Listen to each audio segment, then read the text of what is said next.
nous avons l'obligation de faire en sorte que les Africains puissent renaître de leurs cendres. Et pour ce faire, il faut questionner le passé africain,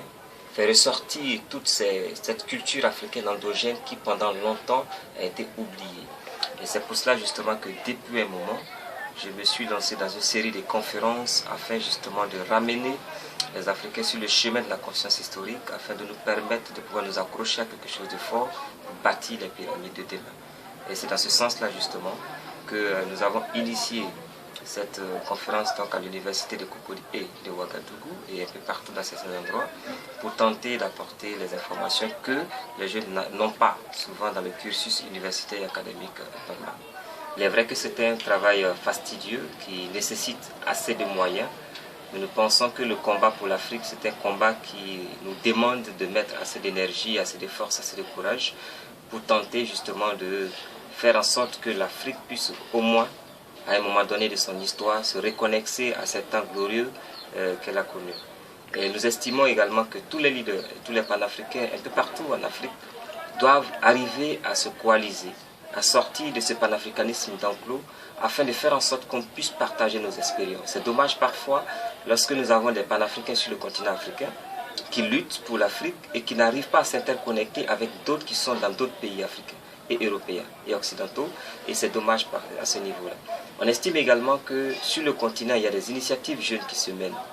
Et ce serait quand même intéressant que pour le travail de la Renaissance, qu'on arrive à avoir des vrais lobbies puissants économiques au niveau de la diaspora africaine, afin de contribuer à ce travail d'émergence, à ce travail de construction des nouvelles africains, qui puisent sa force et sa puissance dans les bas-fonds de l'histoire africaine, afin de faire émerger à la lumière cette culture endogène. Mais pour ça, il faut qu'on ait les moyens. Et nous pensons qu'à ce niveau et à ce titre, il faut que les hommes d'affaires africains, la diaspora, ceux qui sont sur place, qui ont les moyens, comprennent que le combat pour l'Afrique mérite que chacun y apporte de son soutien. Nous avons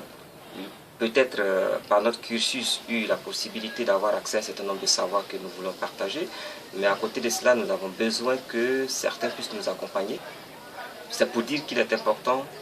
que l'on comprenne une chose, que l'homme africain d'abord doit s'exercer à parler sa langue. Nous avons cette obligation fondamentale de repuiser dans le terroir africain et de pouvoir parler nos langues, parce que comme le disait Gungi Wa Thiong'o,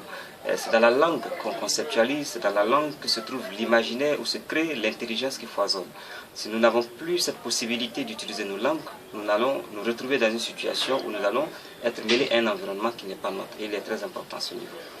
Il est important également que nous puissions porter nos noms. Tous ceux qui ont des noms arabo-musulmans peuvent se rebaptiser en des noms africains. Nous sommes prêts à leur fournir des noms africains qui ont un sens dans le terroir africain,